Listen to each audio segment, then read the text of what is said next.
The glass tower of Hawthorne Industries gleamed against the city skyline, a monument of power and money.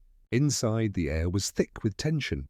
A team of engineers huddled around a giant blueprint sprawled across the conference table, their brows damp with sweat. At the head of the room sat Victor Hawthorne, Billionaire CEO, his suit sharp as steel, his tone sharper. He leaned back in his leather chair, smirking at the panic that unfolded before him. 3 months, he said coldly. 3 months of your brightest minds and still nothing.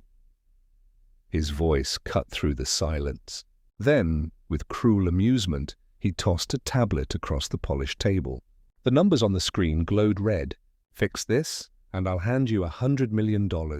Fail, and you're finished. No one spoke. The stakes were too high. The company's future hung by a thread, and Victor knew it. He thrived on their fear. By the door, unnoticed by most, stood a woman in a faded uniform, clutching her cleaning cart. Maria the maid kept her head bowed, trying not to draw attention. But her eyes lingered on the tablet, on the code that stumped the world's top engineers. She swallowed hard. She had seen those symbols before. From behind her, a quiet voice whispered, "Mama." I know what that is. It was her son, Daniel, barely 16, wiry from years of growing up without luxuries, but with a sharpness in his gaze that rivaled any scholar. He had come to walk her home, but now his eyes locked onto the glowing lines of code as if it were a puzzle made just for him. Victor's laughter echoed across the room. "What's the matter?" 100 million too much pressure for you? No one answered. But Daniel stepped forward, his voice steady despite the disbelief hanging in the air. "I can fix it." Heads whipped around. Engineers sneered. Victor froze, his smirk faltering for the first time. The room, once ruled by arrogance and silence, now belonged to a boy who had nothing to his name but a mind no one had seen coming. And in that moment, the game changed. Victor Hawthorne's brows drew together, his eyes narrowing on the boy who had dared to interrupt. "You," he said slowly, his voice thick with disbelief. "You think a janitor's kid can fix what my best-paid men cannot?" The engineers chuckled under their breath, some shaking their heads, others smirking. Daniel stood firm, unflinching under the weight of their scorn. His mother tugged at his sleeve, whispering, "Daniel, no, please." But the boy gently pulled free, his eyes locked on the glowing numbers that had reduced grown men to silence. "Give me one chance," Daniel said evenly. "If I'm wrong, I'll walk away, and you'll never hear from me again." Victor rose from his chair, the steel buckle of his belt catching the light as he leaned over the table. His voice dropped low, the smirk returning. "One chance?" Do you even know what those figures mean, boy? Daniel stepped closer, the polished floor reflecting his thin frame. "It's not just code," he said, surprising everyone. "It's layered, deliberately scrambled to make you chase the wrong patterns. Whoever wrote it was hiding something." That's why your men keep failing. The room went still. One of the engineers, a greying man with trembling fingers, looked at Daniel with dawning horror, as if he had just realized the boy was right. Victor studied him for a long, dangerous moment. Then, with a flick of his wrist, he shoved the tablet toward Daniel. Fine, he said, his voice laced with mockery. "Show me, genius." "The room is yours." Daniel sat, the oversized leather chair nearly swallowing him. His fingers flew over the glass screen, his brow furrowed in concentration. Symbols, lines, and formulas danced under his touch. The engineers watched, a mixture of disdain and creeping awe tugging at their faces.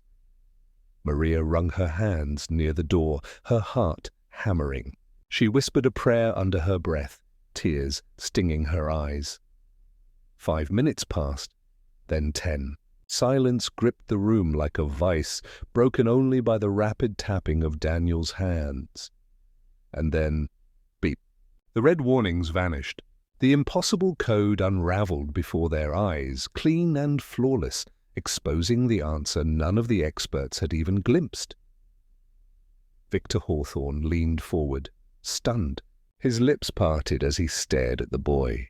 The laughter was gone, the arrogance too. Daniel looked up, calm and steady. "There," he said simply.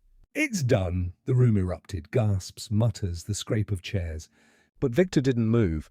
For the first time in years, the billionaire CEO was silent, undone not by an empire or a rival, but by a Maid's son. Victor's silence stretched long enough to make every man in the room uneasy. His fingers drummed once on the mahogany table, sharp as a gunshot. Then he stood, slow and deliberate, his gaze fixed on Daniel like he was studying a rare, dangerous creature. "You just did what my best men couldn't in 3 months," Victor said, his voice low and measured. A janitor's boy, cracking the code that crippled an empire. Daniel swallowed hard, but held his ground. "You said 100 million. "That was your promise!" The engineers erupted in protest. "This is absurd!" He's a child, he must have cheated." "There's no way he—" Victor silenced them with a raised hand. His eyes never left Daniel. "Do you know what you've touched, boy?" That code wasn't just numbers, it was the key to everything I own. Daniel met his gaze. "Then you should be glad I fixed it," Maria gasped, her hand flying to her mouth. She wanted to pull her son away, shield him from the fire in Victor's eyes. But Daniel sat steady, as if he'd been waiting for this moment his whole life. Finally, Victor let out a laugh, short, sharp, and unsettling. He turned to his men. "Get out, all of you!" The engineers exchanged nervous glances, but none dared argue. One by one, they filed out until only Victor, Maria, and Daniel remained in the vast, echoing room. Victor stepped closer, his shadow falling across the boy. He crouched low, their faces level now, and spoke in a tone that carried both menace and respect. "You've just changed your life forever, Daniel. The question is, will you live to enjoy it?"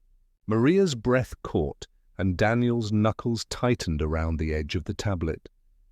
The billionaire CEO had made his move, but whether it meant reward or ruin was still hanging in the balance. Victor rose to his full height, towering over both mother and son. He walked back to his chair with the deliberate steps of a man who knew every heartbeat in the room belonged to him.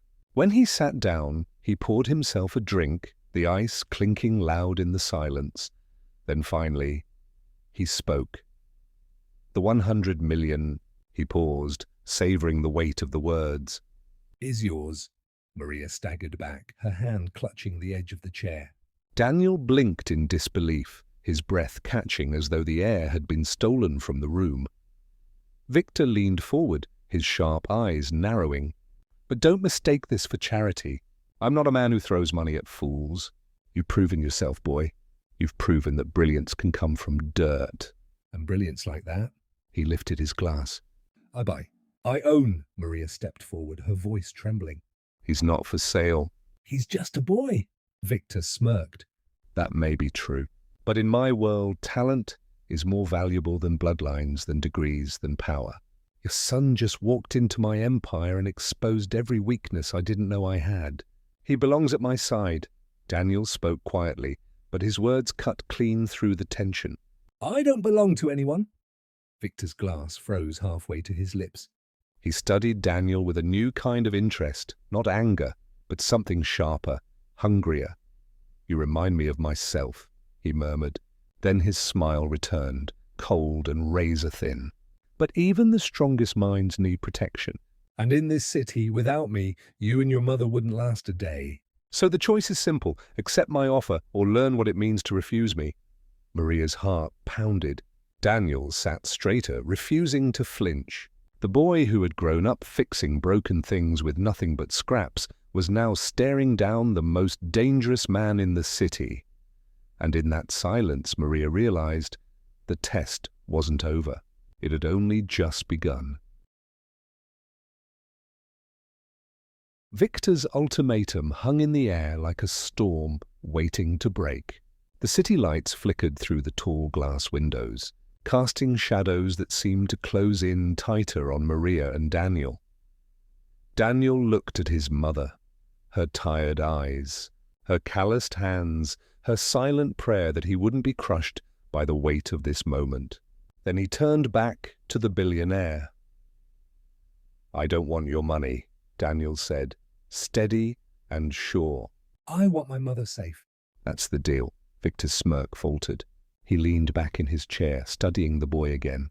No fear, no greed, just a line drawn sharp in the sand. Maria's lips trembled. "Daniel," but Victor held up a hand. His laughter was quieter this time, not mocking, almost.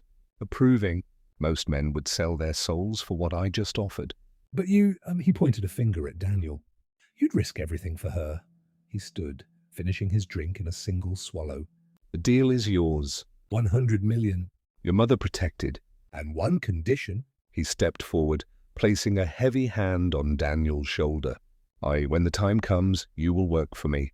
Not because I own you, but because the world you're walking into will demand it." Daniel met his eyes. "We'll see." Victor grinned, sharp as broken glass, but he didn't press further. Instead, he called for his men, and the doors opened. An aide walked in, placing a thick envelope on the table, an advance so large Maria nearly fainted at the sight. Victor waved them off. "Go, tonight you leave with more than you came. But remember, every gift has a shadow." And when you hear my call, boy, you'd better be ready to answer. Maria clutched Daniel's hand as they stepped into the night. Her heart torn between relief and fear. The city roared around them, but Daniel walked taller than he ever had before. He had stared down a billionaire, rewritten his fate, and won, not just money, but respect. What neither he nor his mother knew was that Victor's promise wasn't just generosity. It was a mark that would tie Daniel to the empire in ways he couldn't yet imagine. And for the first time in years, Victor Black smiled, not because he'd been defeated, but because he had found a mind worth watching. The maid's son had changed everything.